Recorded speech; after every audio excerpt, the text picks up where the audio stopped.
આ યુવતીના સગા સંબંધીઓ, યુવતીના કુટુંબીજનો અને ખબર પડે છે અને અમદાવાદ જાય છે. અમદાવાદથી છોકરો જે હાલનો ફરિયાદી છે અને ડેડુડી ગામની જે યુવતી છે એનું બહેનું અપહરણ કરે છે. અપહરણ કરી અને લઈ જાય છે, યુવતીને દૂર કરે છે અને જે હાલનો ફરિયાદી છે એમને મારે છે, એમને ગોંધી રાખે છે, એની પાસેથી બળજબરીથી રૂપિયા પણ પડાવી લે છે.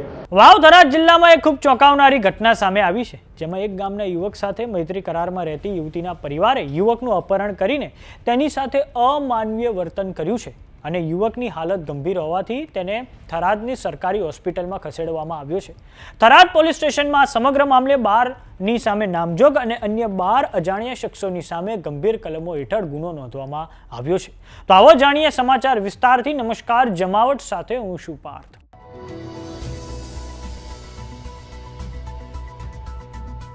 ગુજરાતમાં થોડાક સમય પહેલા આંતરજ્ઞાતીય લગ્નનો મુદ્દો ખૂબ જ ચર્ચામાં આવ્યો હતો, જેમાં ઉન ગામે રબારી સમાજ અને ચૌધરી સમાજ આમને સામને આવી ગયા હતા અને હવે વાવ થરાદ જિલ્લામાં એક ખૂબ ચોંકાવનારી ઘટના સામે આવી છે. રાહ તાલુકાના ડેડુઆ ગામનો યુવક અને ડેડુડી ગામની યુવતી મૈત્રી કરાર કર્યા બાદ અમદાવાદમાં સાથે રહેતા હતા. યુવતીના પરિવારજનોને આ સંબંધ મંજૂર ન હોવાથી તેઓએ અમદાવાદ પહોંચી આ યુવક અને યુવતીનું અપહરણ કર્યું હતું. અપહરણ બાદ યુવકને નિર્દયતાથી મારવામાં આવ્યો હતો, જેમાં તેને ગંભીર ઈજાઓ પહોંચી હતી. આરોપીઓ બીજી તારીખના રાત્રિના સમયે આયોજન કરીને અમદાવાદના વટવા ખાતેના આ યુવક અને યુવતીના રૂમ પર ઘસી આવ્યા હતા અને આરોપીઓએ અચાનક દરવાજો ખોલીને બંનેને અપશબ્દો બોલ્યા હતા અને થેલામાં રહેલા રોકડા રૂપિયા 32,000 અને સોનાના જે દાગીના હતા તેમજ મોબાઈલ અને ડોક્યુમેન્ટ હતા તે તમામ વસ્તુઓ લૂંટી લીધી હતી અને આ પછી યુવક અને યુવતીનું ગાડીમાં અપહરણ કરીને તેમને લઈ જવામાં આવ્યા હતા. આ પછી યુવકને અમાનવીય રીતે ટોર્ચર કરવામાં આવ્યો હતો અને ગંભીર રીતે ઘવાયેલા યુવકને સારવાર અર્થે હવે થરાદની સરકારી હોસ્પિટલમાં ખસેડવામાં આવ્યો છે.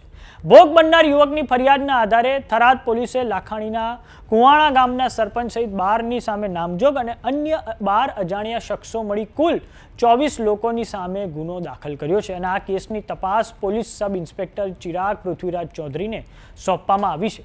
આ એફઆઈઆરમાં ઈશ્વર માળી, પોપટ માળી, કસનજી માળી, શિવાજી માળી, આયદાનજી માળી, ખેમાજી માળી, દિલીપ માળી, હીરાજી માળી, હસમુખ માળી, યોગેશ માળી, દિનેશ માળી, હેમાભાઈ માળી અને અન્ય અજાણ્યા 12 ઈસમો સામે ફરિયાદ નોંધવામાં આવી છે. આ સમગ્ર મામલે હવે ડીવાયએસપી SM વારોતરિયાની પ્રતિક્રિયા સામે આવી છે. આવો સાંભળીએ તેમણે શું કહ્યું છે. ને ડેડુડી ગામ છે તેની યુવતી સાથે એમને પ્રેમ સંબંધ થાય છે અને યુવતીના કુટુંબીજનો આ યુવતીને પરણાવી દેવા માંગતા હોય છે. એટલે યુવતી પોતે એવું કહે છે કે મને મારા મા બાપ પરણાવી દે છે, પરંતુ મારે ત્યાં પરણવું નથી, જેથી કરીને મને લઈ જાય. જેથી કરીને હાલના ફરિયાદી છે એ આ યુવતીને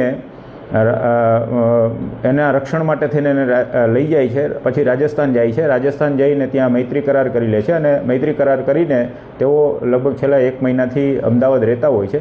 એ દરમિયાન આ યુવતીના સગા સંબંધીઓ, યુવતીના કુટુંબીજનો અને ખબર પડે છે અને અમદાવાદ જાય છે. અમદાવાદથી છોકરો જે હાલનો ફરિયાદી છે અને ડેડુડી ગામની જે યુવતી છે એનું બહેનું અપહરણ કરે છે. અપહરણ કરી અને લઈ જાય છે, યુવતીને દૂર કરે છે અને જે હાલનો ફરિયાદી છે એમને મારે છે, એમને ગોંધી રાખે છે, એની પાસેથી બળજબરીથી રૂપિયા પણ પડાવી લે છે.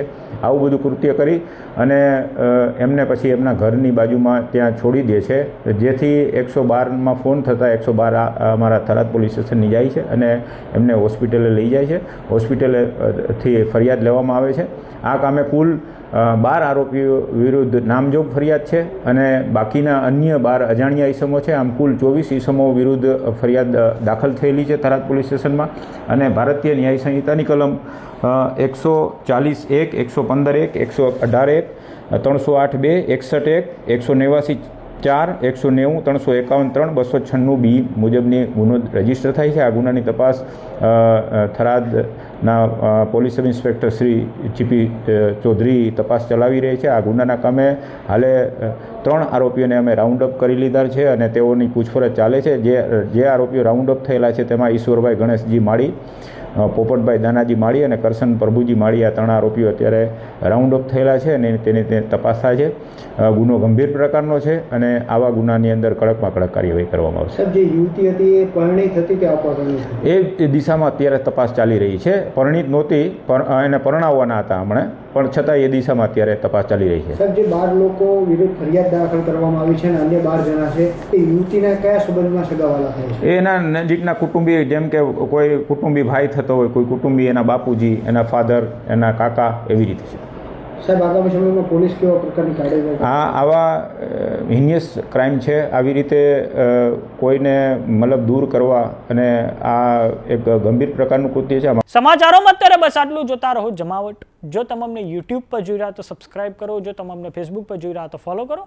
સાથે જ અમારી વોટ્સઅપ ચેનલ આવી ગઈ છે, જોઈન કરવાનું ના ભૂલતા. નમસ્કાર.